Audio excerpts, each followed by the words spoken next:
आज के आपके करंट अफेयर्स 20 जनवरी 2022 के सबसे पहला करंट अफेयर है स्वैम्प डियर, या जिसे हम बारहसिंगा कहते हैं। देखो, जो आपके बारहसिंगा है, इनकी पॉपुलेशन है एक टाइम पे पूरे इंडिया में फैली हुई थी। हर जगह पे, हर स्टेट में बारहसिंगा मिलते थे। पर धीरे धीरे इनकी पॉपुलेशन इतनी गिरती गई है कि अब ये सिर्फ नॉर्थ ईस्ट के एरिया में पाए जाते हैं ज्यादातर, या बाकी स्टेट्स में से उत्तर प्रदेश तक। मतलब ये सिर्फ ईस्टर्न साइड पे ही अब पाए जाते हैं। ठीक है, या तो आपके नॉर्थ ईस्ट या आपके असम, ये एरियाज में, और या उत्तर प्रदेश। तो बहुत ही कम जगह रहेगी ये जहां पे एक्चुअली ये पाए जाते हैं, और थोड़े बहुत और इंडिया में जगह है, मध्य प्रदेश की एक आधी जगह बस।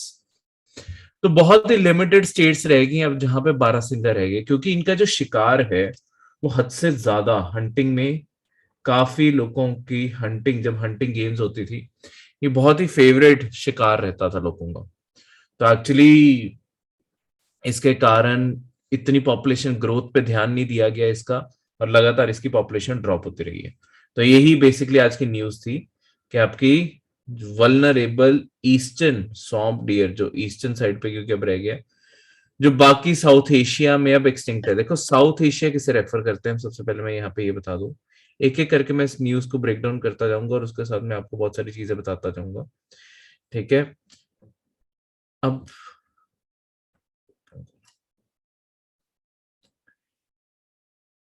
ये हमारा इंडिया है, इसके साथ ये पाकिस्तान है। ठीक है, इस साइड पे नॉर्थ ईस्ट, तो यहाँ पे बांग्लादेश आ गया, नेपाल आ गया, भूटान आ गया, ये पाकिस्तान आ गया। ये सारा का सारा जो एरिया है, नीचे हमारे श्रीलंका भी है, और यहाँ पे मालदीव्स भी है। ये जितने भी देश हैं, इन सबको दुनिया में साउथ एशिया रेफर किया जाता है। तो तुम कहीं पे भी साउथ एशिया बारे सुनोगे कि साउथ एशिया की बात की जा रही है, यानी कि इन सारी कंट्रीज की बात की जा रही है। नेपाल, भूटान, बांग्लादेश, इंडिया, पाकिस्तान, श्रीलंका, मालदीव्स, इन सारे देशों को मिला के साउथ एशिया बोला जाता है। ठीक है, तो ये पहले साउथ एशिया में बहुत जगह अवेलेबल था, पर अब इसकी पॉपुलेशन बहुत ही कम हो गई, और अब और भी ज्यादा डिप करने लगी है। जैसे कि आज न्यूज में स्पेसिफिकली आया हुआ था काजीरंगा नेशनल पार्क में, जो आपका Kaziranga national park and tiger reserve, इसका पूरा नाम हुआ। यहां पे भी अब इसकी पॉपुलेशन गिरती जा रही है। काजीरंगा नेशनल पार्क कहां पे है, कौन सी जगह पे है? असम। असम। में, बिल्कुल। तो ये यहाँ पे पड़ता है, और ये इस यहाँ पे पॉपुलेशन डिप होती जा रही है। अब बारहसिंगा बारे कुछ फैक्ट जानते हैं। देखो, बारहसिंगा जो है, ये मैंने आपको बाकी सारी चीजें बता दी। इंडिया के अंदर ना ये शेड्यूल 1 एनिमल है वाइल्ड लाइफ प्रोटेक्शन एक्ट में। ये वाइल्ड लाइफ प्रोटेक्शन एक्ट क्या है, ये अगले करंट अफेयर के साथ भी है, तो मैं यहीं पे आपको अगले करंट अफेयर का ये वाला पोर्शन अभी बता दूं साथ में। देखो, वाइल्ड लाइफ प्रोटेक्शन एक्ट क्या है, ये 1972 में हमने एक एक्ट बनाया था ताकि इंडिया के अंदर प्लांट्स और एनिमल स्पीशीज को हम प्रोटेक्शन दे सकें। ऐसी प्लांट्स, ऐसे कुछ प्लांट्स और ऐसे कुछ एनिमल्स जो हमें लगता है कि वो प्लांट की जैसे जिनकी कल्टीवेशन की जाएगी हद से ज्यादा, मतलब इन्हें काटा जाएगा। ठीक है, और एनिमल्स जिनकी हंटिंग हो रही है, या जिन फॉरेस्ट में ये रहते हैं, जिस एरियाज में ये रहते हैं, वहां पे जंगल काटे जा रहे हैं, सब कुछ काटे जा रहे हैं, तो उसके कारण जो फर्क पड़ रहा है, उसके कारण इनकी जो पॉपुलेशन डिक्रीज होती जा रही है, उससे बचाना जरूरी है। ठीक है, तो उनके कारण हमने ये एक्ट बनाया, वाइल्ड लाइफ प्रोटेक्शन एक्ट। इसके अंडर आपके सारे जानवरों को, मतलब मैक्सिमम सारे जानवरों को आपके 6 शेड्यूल में बांटा जाता है। एक शेड्यूल आपका प्लांट्स का है, लास्ट वाला। 5 शेड्यूल में सारे एनिमल्स को बांटा जाता है। ठीक है, डिपेंडिंग के कितनी उन्हें प्रोटेक्शन देनी है। देखो, ये जो शेड्यूल्स हैं, शेड्यूल होते गए, शेड्यूल एक तरह से लिस्ट होती है।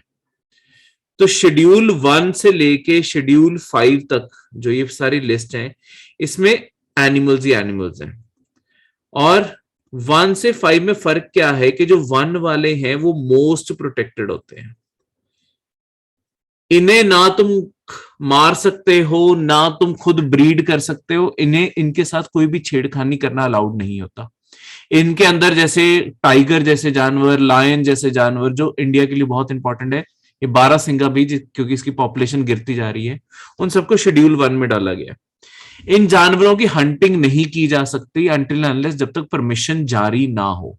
वो rarest of the rare case में ही परमिशन होती है। लेट्स सपोज कोई टाइगर कई बार इंसानों को खाने लग जाता है, फिर वो एक स्पेसिफिक टाइगर के लिए ही परमिशन जारी होती है, वैसे हंटिंग करना अलाउड नहीं है। शेड्यूल 2 में थोड़ी प्रोटेक्शन कम है, फिर शेड्यूल 3 में उससे कम है, करते कराते 4 और 5 में ऐसे जानवर आ जाते हैं जिन्हें हम कहते हैं, 4 में भी और 5 में भी, 5 सबसे कम प्रोटेक्शन वाले हैं, उन जिन्हें हम कहते हैं वर्मिन। वर्मिन कैसी चीजें होती हैं, जैसे आपके डॉग हो गए, कैट हो गया, आपके माउस हो गए। अब देखो चूहा क्या है, किसी के घर घुस गया, किसी ने चूहे को मार दिया, किसी को फर्क नहीं पड़ता, ठीक है। तो ऐसे जानवरों को जो वर्मिन हो जाते हैं, वर्मिन का मतलब होता है जिनकी पॉपुलेशन आउट ऑफ कंट्रोल हो गई है, ठीक है, उन्हें वर्मिन बोलते होते हैं और उन्हें मारा जा सकता है, उन्हें खत्म किया जा सकता होता है। क्लियर है? तो ये सब कुछ वाइल्ड लाइफ प्रोटेक्शन एक्ट में कवर होता है इस तरीके से। तो इसके अंदर हर चीज है, बर्ड्स भी कवर्ड है इसके अंदर, ठीक है।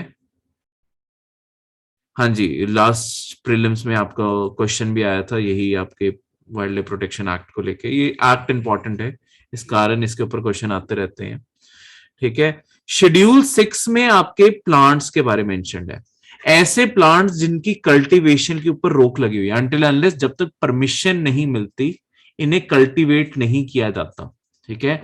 इन्हें तुम उगा नहीं सकते, ठीक है, मतलब ना तुम इन्हें उगा सकते हो ना इन्हें तुम काट सकते हो, ये बिल्कुल ही आपके अनटचेबल प्लांट्स हैं कि इन्हें छेड़खानी इनके साथ नहीं कर सकते, ठीक है। क्लियर है?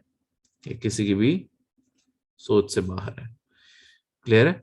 तो ये शेड्यूल 6 के बारे में लिखा हुआ है, सारे शेड्यूल्स बारे बेसिक चीजें लिखी हुई हैं। 5 में जैसे क्रो आ गए, फ्रूट बैट आ गए, रैट, माइस, इन्हें वर्मिन बोला जाता है और फ्रीली हंटेड होते हैं। तो 12 सिंगा पे वापस चलते हैं एक बारी। 12 सिंगा आपका शेड्यूल 1 का एनिमल है, यानी कि इसका प्रोटेक्शन लेवल क्या है, इसका प्रोटेक्शन लेवल, हाँ, वेरी हाईएस्ट लेवल यही है प्रोटेक्शन का। इसके अलावा एक और यहाँ पे चीज मेंशन की हुई है, इसका देखो यहाँ पे ना साइंटिफिक नेम भी लिखा हुआ है। कभी लेट्स सपोज कई बारी एग्जामिनर ने ट्रिक करना होता है ना, वो आपके साइंटिफिक वर्ड से क्वेश्चन पूछ लेता है। जैसे आपके पीसीएस के प्रीवियस पेपर में मैंने आपको बताया हुआ है, दोबारा बताता हूँ जिन्हें नहीं पता, ऑब्वियसली सबको नहीं बताया, कि आपका जो कॉमन मंकी होता है, जो हमारा आम बंदर है, उससे उसका वैसे नाम रीसस मंकी है, ठीक है, और मतलब ये भी उसका साइंटिफिक नेम नहीं है, पर तब भी उसका जो टेक्निकल नेम है उसके नाम से पेपर में क्वेश्चन आया हुआ है कि रीसस मंकी आपका कहां कहां पड़ता है। तो पहली बात तो यही पता होना चाहिए रीसस है क्या, ये कौन सी ब्रांच है बंदरों की। तो रीसस एक्चुअली जो हमारा आम बंदर जिसे हम देखते हैं हर पहाड़ों में हर जगह हमें दिख जाता है, वही रीसस है, और वो हर जगह अवेलेबल है, पूरे इंडिया में अवेलेबल है। उसका सही ऑप्शन, बहुत ही आसान क्वेश्चन था, बस उसमें ट्रिक यही थी कि रीसस बारे पता है या नहीं पता। आपके यहाँ पे एक कन्वेंशन बारे भी दिया हुआ है, साइट्स। अब ये साइट्स क्या है, ये साइट्स आपके ना एक इंटरनेशनल कन्वेंशन है,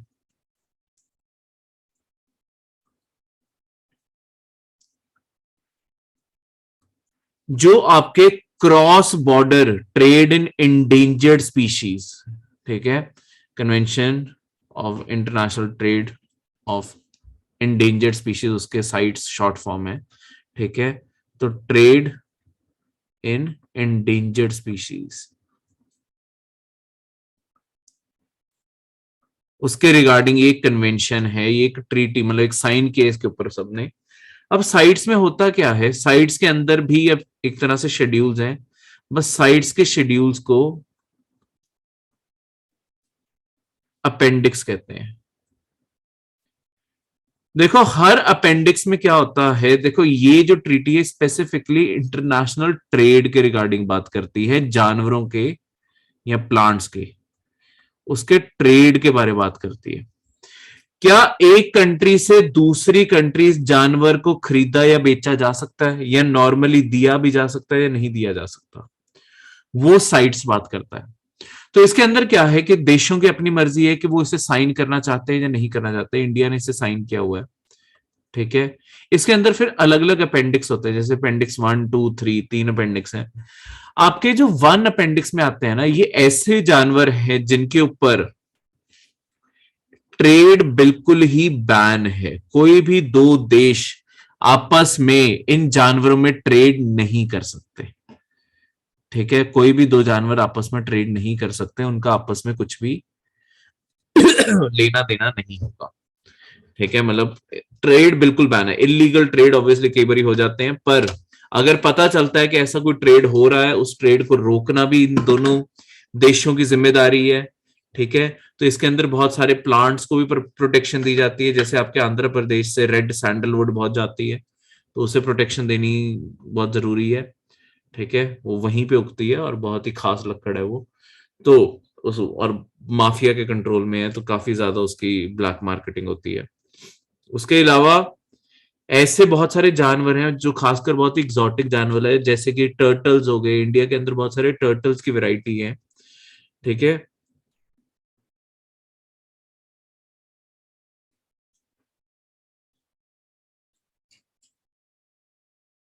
उम्मीद मुझे तुम्हारी बात नहीं समझ आई, तुम क्या लिखना चाहते हो। तो टर्टल्स, ये सब कुछ जो भी इंटरनेशनल ट्रेड है, ये सारी चीजें भी ऐसे एक कंट्री से दूसरे कंट्री बहुत ही एग्जॉटिक वेराइटीज ऐसे ट्रेड हो जाती हैं।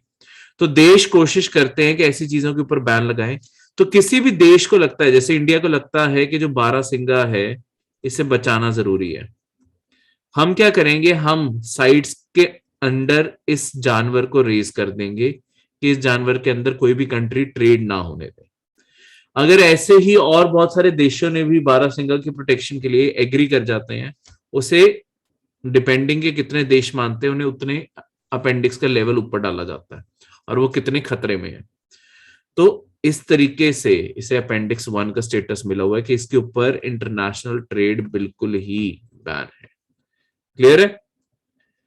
इसके बाद बात करते हैं काजीरंगा नेशनल पार्क के बारे। काजीरंगा नेशनल पार्क आपका असम में है। ये डिस्ट्रिक्ट याद करने की जरूरत नहीं होती है, बस एज अ फैक्ट के तौर पे यहाँ पे स्टेट याद रखो। ये असम में है और दुनिया की 2/3 आबादी, 1 हॉर्न्ड राइनोस की 2/3 आबादी इसी नेशनल पार्क में बसती है।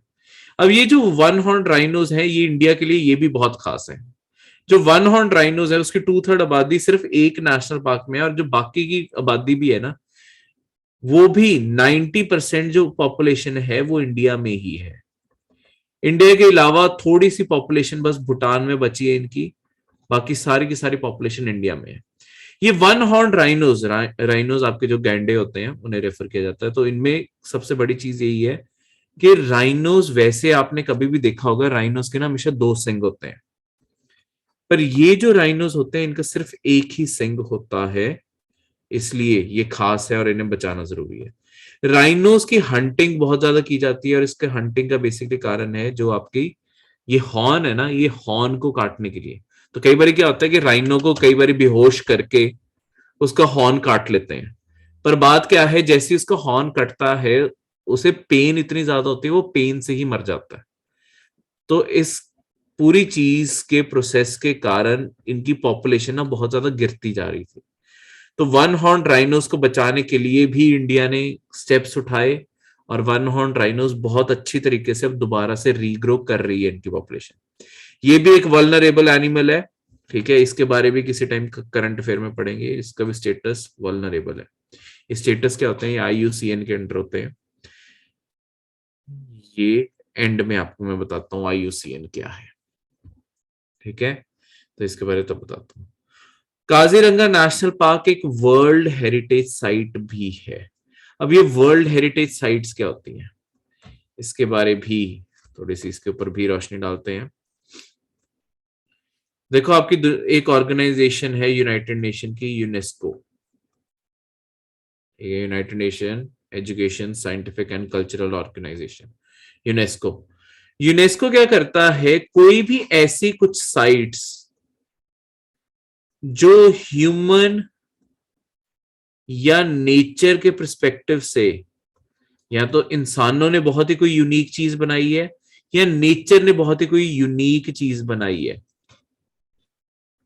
ठीक है, जो हमारे एवोल्यूशन या हमारे एवोल्यूशन के लिए बहुत इंपॉर्टेंट है, यानी कि ह्यूमंस कैसे इवॉल्व किए हैं, या ह्यूमंस का आर्ट कल्चर ये सारी चीजें कैसे इवॉल्व की हैं, उन सारी चीजों को दर्शाता है, या नेचर में कोई चीज बहुत ही यूनिक है, ठीक है, या दोनों का मिक्सचर भी हो, कोई ऐसा भी हो सकता है कि ह्यूमन और नेचर दोनों का मिक्सचर हो, उसे मिक्स साइड कह देते हैं। इन चीजों को आपके कहते हैं, इन चीजों को यूनेस्को स्टेटस दे देता है वर्ल्ड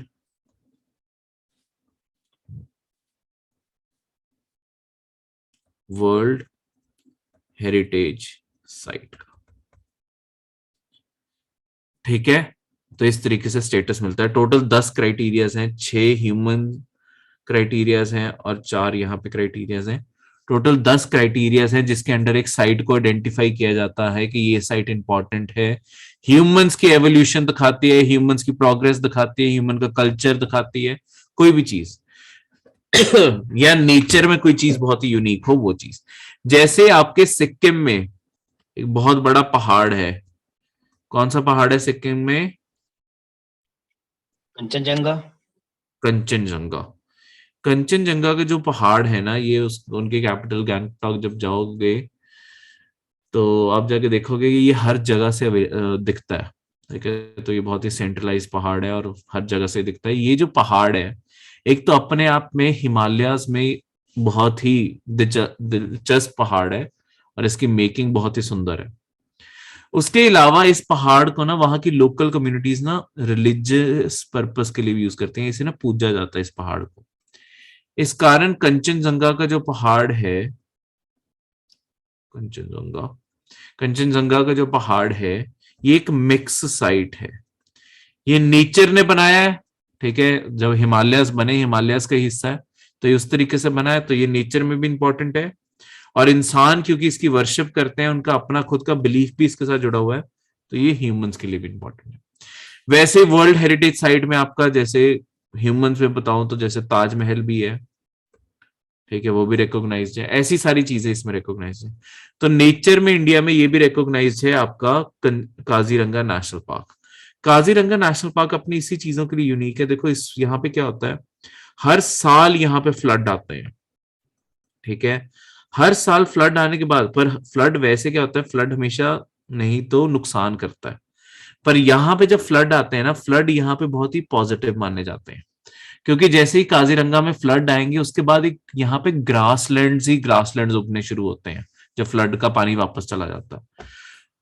वो इन सारे जानवरों का खाना बनता है, चाहे आपके जितने भी जानवर यहाँ पे रह रहे हैं और उनका घर भी वही है, खाना भी वही है, तो इस कारण ये बहुत ही बेनिफिशियल माना जाता है। तो नेचर कैसे काम करती है कि पूरे एरिया में फ्लड आता है तब भी मतलब इसके अंदर एक और भी हमें मुसीबत पड़ती है, ब्रह्मपुत्र फ्लड करती है हर साल, तो ब्रह्मपुत्र के फ्लड से हम इन सबको बचाना भी पड़ता है। क्या ब्रह्मपुत्र हर साल ब्रह्मपुत्र फ्लड करेगी, हर साल आप सुनोगे ही सुनोगे कि ब्रह्मपुत्र में फ्लड आए, ठीक है। जैसे ही आपका मानसून शुरू होगा ना, ये करंट अफेयर आप पक्का सुनोगे कि ब्रह्मपुत्र में फ्लड आ गए। वो उसकी यूनिक टोपोग्राफी बारे है कि क्यों ब्रह्मपुत्र में फ्लड आते रहते हैं, वो मैं आपको उस टाइम पे बताऊंगा। सेकंड करंट फिर एक फिश बारे है जिसे डेनिसन बार्ब भी कहते हैं, या उस फिश का वहां पे लोकल नाम है मिस केरला, ये फिश का नाम है, या डेनिसन बार्ब कह सकते हो या मिस केरला इस फिश का नाम। तो हुआ क्या है, आपके अभी जो पार्लियामेंट का सेशन हुआ था विंटर्स में दिसंबर में, उसके अंदर इस मिस केरला जो फिश है इसे भी wild life protection act schedule 1 में ऐड करना का प्रपोजल डाला गया, अभी एक्सेप्ट नहीं हुआ, प्रपोजल डाला गया है कि इसे भी शेड्यूल 1 में रिकॉग्नाइज कर दें क्योंकि इसकी आबादी भी गिरती जा रही है। पर प्रॉब्लम क्या है कि वहां की जो लोकल फिशिंग कम्युनिटीज हैं और जो वहां पे लोकल, ये ना एक ऑर्नामेंटल फिश है। ऑर्नामेंटल फिश होती है जो लोग कलेक्ट करना पसंद करते हैं, यानी कि लोग अपने एक्वेरियम में रखना पसंद करते हैं, ये वैसी वो सुंदर से दिखने वाली फिश है। ठीक है, उन्हें ऑर्नामेंटल फिशेस कहते होते हैं, जो आपके एक्वेरियम में लोग रखते हैं उन्हें ऑर्नामेंटल कहते हैं। अब ऑर्नामेंटल में यही चीज है कि अगर ये शेड्यूल 1 की प्रोटेक्शन में आ गई तो इसका मतलब होगा कि कोई भी इससे पाल नहीं पाएगा, तो एक्वेरियम में ये नहीं हो सकती। ठीक है, मतलब चलो जिनके पास ऑलरेडी है तो ऑब्वियसली पकड़नी तो मुश्किल ही होती है, मतलब अब लोग इसे बेच नहीं पाएंगे, इसका लोग ब्रीडिंग नहीं करवा पाएंगे, वो सारी एक्टिविटीज बंद हो जाएंगी। तो कई लोगों का जिसका प्रोफेशन इसके साथ जुड़ा हुआ है वो प्रोफेशन डैमेज होगा। इसी कारण वहां के लोग अपना गुस्सा जाहिर कर रहे हैं कि इसके मत ऐड करो, ये वैसे भी बचा ली जाएगी क्योंकि ये एक ऑर्नामेंटल फिश है, इसे लोग वैसे ही पसंद करते हैं। तो ऑब्वियसली अगर लोग खरीद रहे हैं तो इस फिश को लोग भी उगाएंगे, मतलब ब्रीडिंग करवाएंगे इसकी, तो इस तरीके से इसकी पॉपुलेशन भी बची रहेगी। क्लियर है? अब लास्ट में दो चीजें मैं आपको और बताना चाहूंगा। आज सारा का सारा एक तरह से इन्वायरमेंट की करंट अफेयर्स है। एक बायोडाइवर्सिटी हॉटस्पॉट क्या होते हैं, एक ये मैं आपको बता दूं, और दूसरा IUCN क्या होता है ये बता दूं। ठीक है, अब इन्वायरमेंट के फैक्ट पढ़ रहे हैं तो आज अच्छे से हम ये सारे के सारे फैक्ट ऊपर से देख लेते हैं। देखो, आपके IUCN से शुरू करते हैं। IUCN का फुल फॉर्म क्या है? International union for conservation of nature.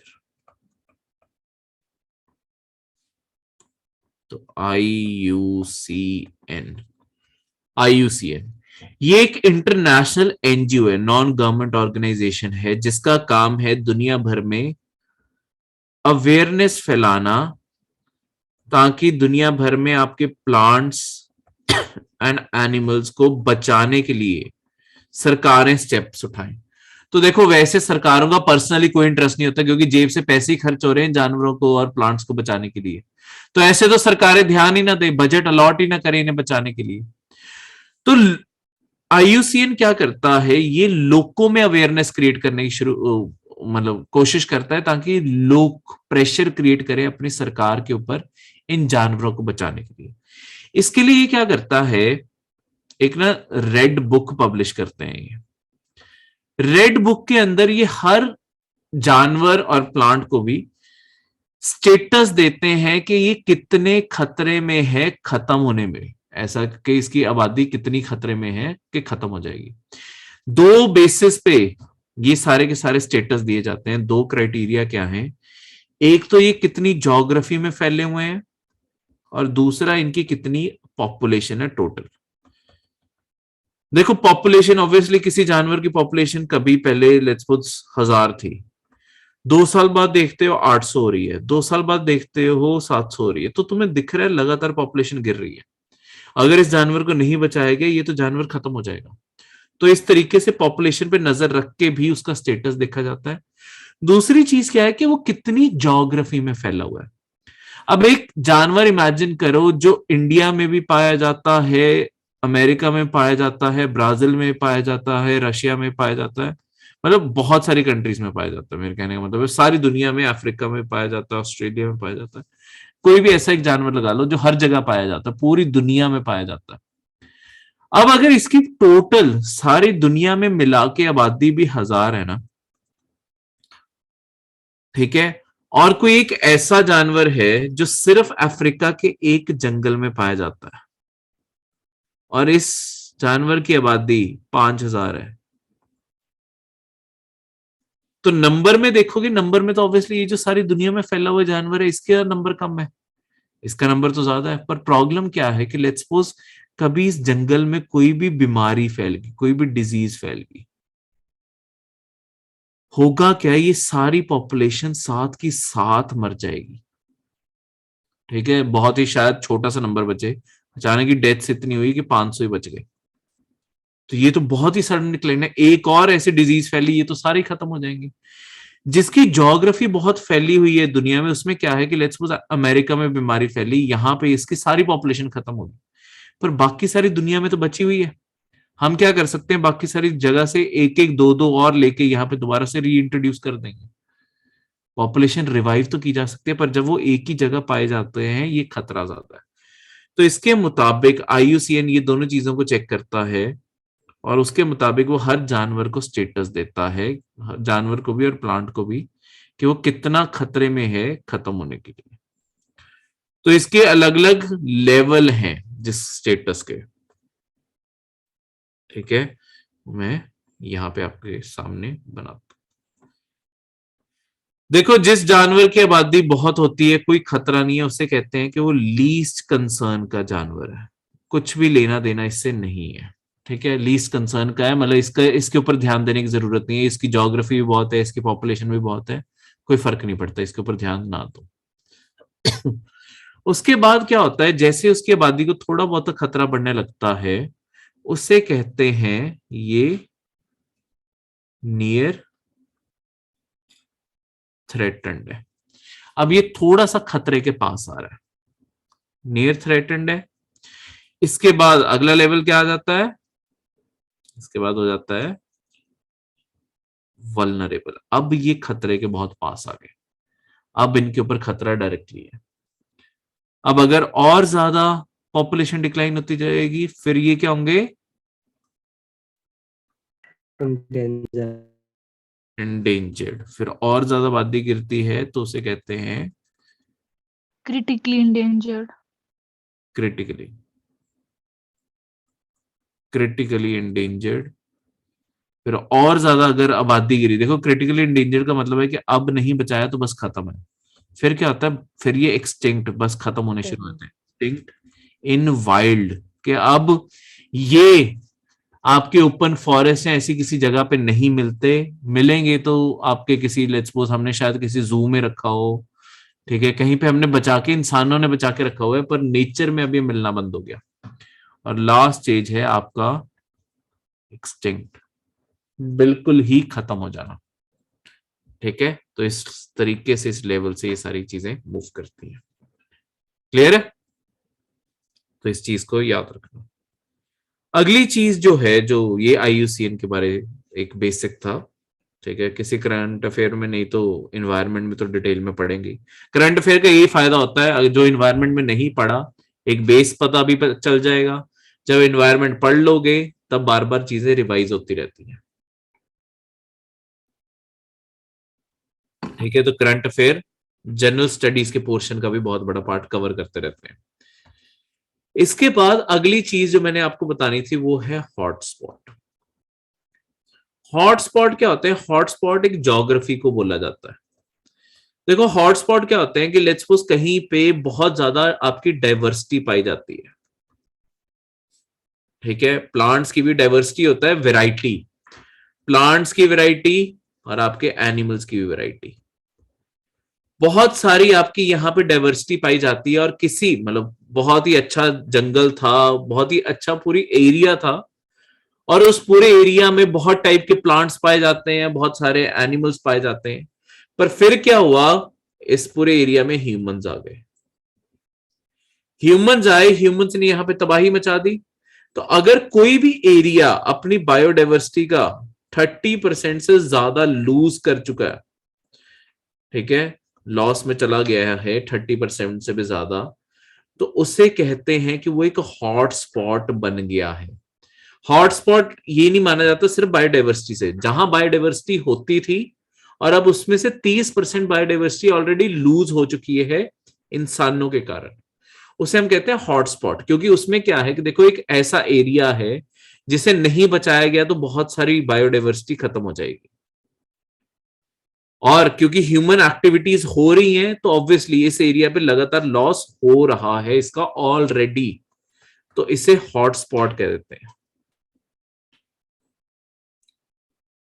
नहीं उम्मीद 70% बचे हैं, 30% से ज्यादा लॉस हो गया, ठीक है।